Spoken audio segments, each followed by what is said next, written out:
यूट्यूबच्या रसिक श्रोत्यांना साड्यांची महाराणी स्वामिनीचा सप्रेम नमस्कार. गेली 12 वर्ष सातत्यानं स्त्री शक्तीचा जागर करून नवनवीन विषयांवर संशोधन करून आकाशवाणीच्या पुणे केंद्रावरून प्रसारित होणारी रसिक श्रोत्यांच्या पसंतीस उतरलेली ही श्राव्य मालिका आता यूट्यूबवर. आमच्या स्वामिनी सारीज पुणे या यूट्यूब चॅनलला सबस्क्राईब करा आणि नवनवीन व्हिडिओसाठी बेल आयकॉनवर क्लिक करा.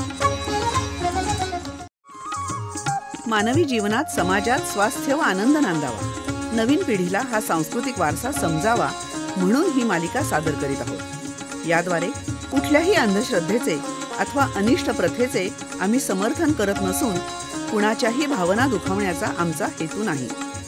स्वामिनी, साड्यांची महाराणी. मेधा, आज तुला 2 अतिशय बुद्धिमान, विचारी आणि विदुषी स्त्रियांची गोष्ट सांगणार आहे मी. हां. एक गार्गी आणि दुसरी मैत्रेयी. नावं तर माहिती आहेत मला. याज्ञवल्क्य ऋषींशी संबंध होता ना दोघींचा, पण मला नीटसं माहिती नाही काही. बेटा, आपलं पुष्कळ वेळा असंच होतं. आपल्याला नावं माहिती असतात, एखादी गोष्ट, एखाद्या चरित्रातला एखादा प्रसंग सुद्धा ढोबळपणे माहिती असतो, पण मुळापर्यंत फार कमी वेळा जातो आपण. त्यामुळे आपली संस्कृती आपल्याला काय देऊ शकते हे आपल्याला समजत नाही. मग सांगा ना मला गार्गी विषयी. वचकनू नावाच्या ऋषींची मुलगी होती गार्गी, म्हणून तिला वाचकनवी गार्गी असं म्हणतात. काय? वाचकनवी गार्गी. गर्ग कुळातली म्हणून ती गार्गी. तिची मुंज झाल्यावर. मुंज? मुलगी असून? अर्थात. पूर्वी ज्ञान मिळवण्याचा अधिकार मुलांच्या बरोबरीने मुलींचाही होता, म्हणून मुंज दोघांचीही व्हायची. मुंज म्हणजे उपनयन आणि उपनयन म्हणजे जवळ नेणं. मुलांना गुरुच्या जवळ नेणं, गुरूंकडे शिकायला ठेवणं. गार्गी अशीच गुरुगृही राहून शिकली. याज्ञवल्क्यासारख्या इतर बुद्धिमान विद्यार्थ्यांबरोबर शिकली. फार बुद्धिमान होती ती. वेदविद्येत अगदी पारंगत होती. सभांमध्ये भाग घेणं, वादविवादात भाग घेणं, यज्ञकर्मांमध्ये भाग घेणं गार्गी अगदी सहज सगळं करत होती. लग्न झालं होतं तिचं? मध्य भाष्य नावाच्या एका ग्रंथात म्हटलंय की झालं होतं. इतर कुठे जास्त काही उल्लेख नाही. पण तिचं लग्न झालं असलं तर मग वेदकाळातल्या समाजाचं जास्तच कौतुक वाटतं. कारण लग्न झाल्यावर स्वतःचे छंद, स्वतःच्या आवडी आजही गुंडाळून ठेवायला लागतात पुष्कळच्या स्त्रियांना. पण इथं गार्गी अगदी स्वतंत्रपणे आत्मविश्वासानं समाजात वावरत होती, सभा गाजवत होती. तिच्या बुद्धिमत्तेची एक प्रसिद्ध गोष्ट आहे. जनक राजानं यज्ञ केला होता तेव्हाची. सांगा ना बाबा. हे बघ, तुला एकतर माहितीच आहे की जनक राजा हा किती विद्वान, किती उदार आणि तत्वज्ञानाची किती आवड असणारा होता ते. काय? अरे माहितीये की नाही? म्हणजे काय बाबा, सीता सुद्धा त्यामुळेच खूप विचारी आणि समंजस झाली होती, हो ना? अगदी बरोबर. तर जनकाच्या त्या यज्ञाच्या निमित्तानं त्यानं एक मोठी सभा भरवली होती. ब्रह्मर्षी पंडितांची सभा. कुरु आणि पांचाल देशांमधले पुष्कळ विद्वान त्यासाठी आले होते. गार्गीलाही त्या सभेचं निमंत्रण होतं. शिवाय राजानं जाहीर केलं होतं.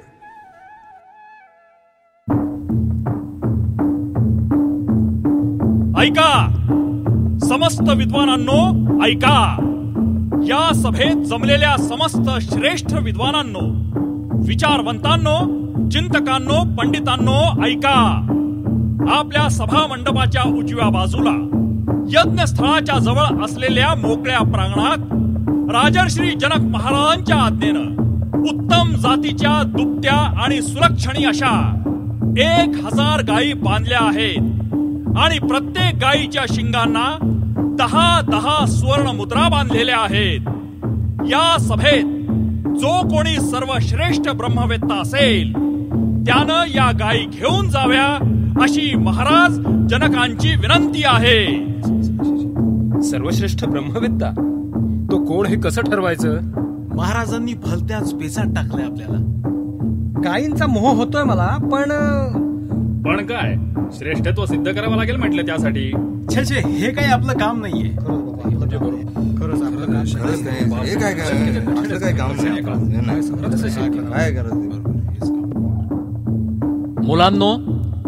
मुलांनो, उठा आणि त्या साऱ्या गायी सांभाळून आपल्या आश्रमाकडे न्या.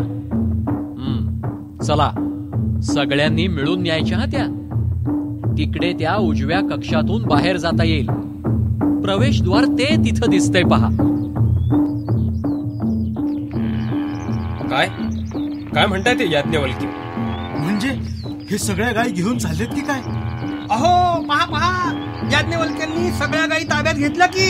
अहो अडवा त्यांना, अडवा कुणीतरी. अहो गेले त्यांचे शिष्य गायींजवळ. आता बसा हात चोळत. गेल्या गायी गेल्या. गायींचा प्रश्न महत्वाचा नाही. मग गायी कुणाला मिळणार होत्या? ब्रह्मवेत्याला, श्रेष्ठ सर्वश्रेष्ठ ब्रह्मवेत्याला. मग याज्ञवल्क्य आहेत का तसे सर्वश्रेष्ठ? परीक्षा घेतली का कोणी?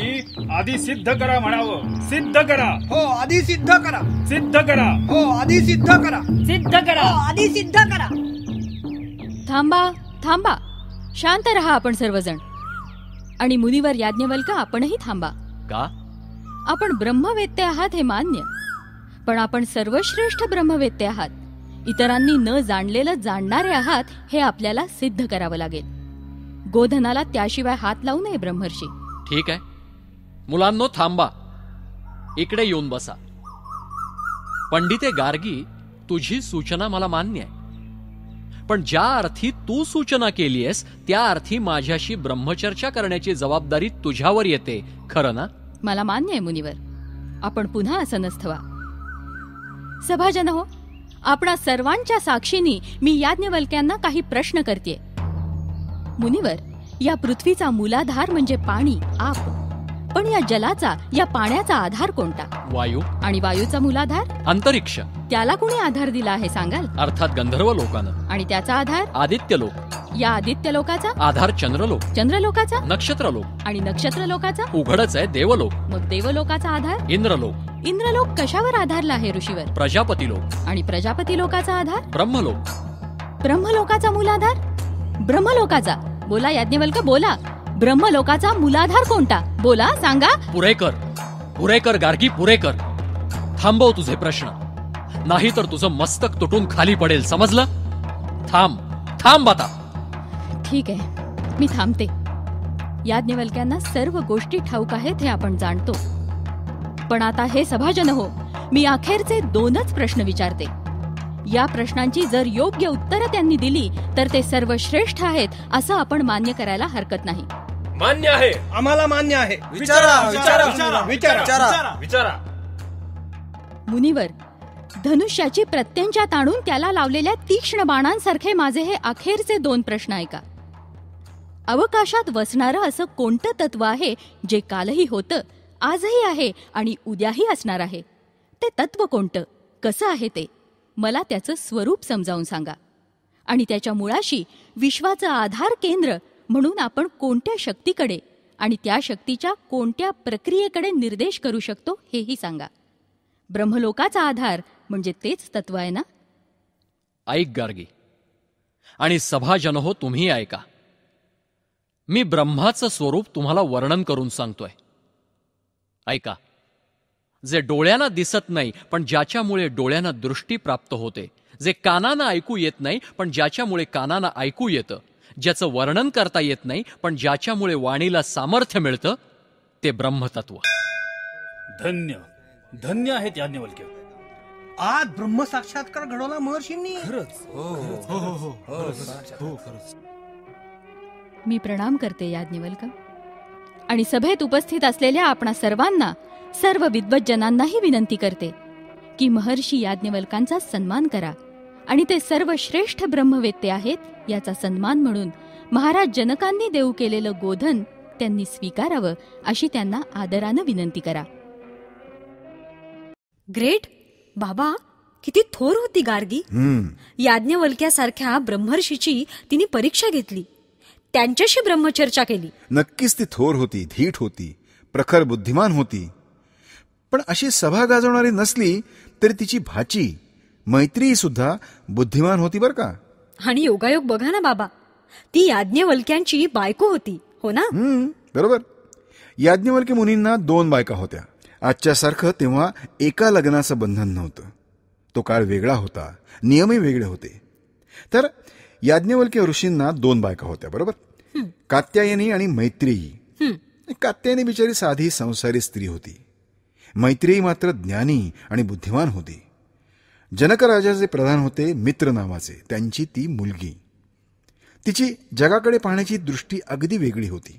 वेगळी म्हणजे म्हणजे तिला वाटायचं की निसर्गाशी एकरूप होऊन माणसानं जगायला हवं. सगळी सृष्टी म्हणजे एकाच चैतन्याची वेगवेगळी रूपं आहेत. त्या रूपांमागचं तत्व ओळखायला हवं. म्हणजे आजच्या भाषेत ऊर्जा. तसं म्हणावं. तर ही मैत्री याज्ञवल्क्यांचा संसार तिने छान सांभाळला. आणि जेव्हा ते आयुष्याच्या उत्तर काळात वानप्रस्थाला निघाले तेव्हा तिच्या बुद्धिमत्तेचं खरं दर्शन सगळ्यांना झालं. काय झालं की याज्ञवल्क्यांनी तेव्हा आपल्या सगळ्या चीज वस्तूंची, आश्रम, शेती, जमीन, गायी या सगळ्या गोष्टींची वाटणी करायची असं ठरवलं. तसं त्यांनी कात्यायनीला सांगितलं.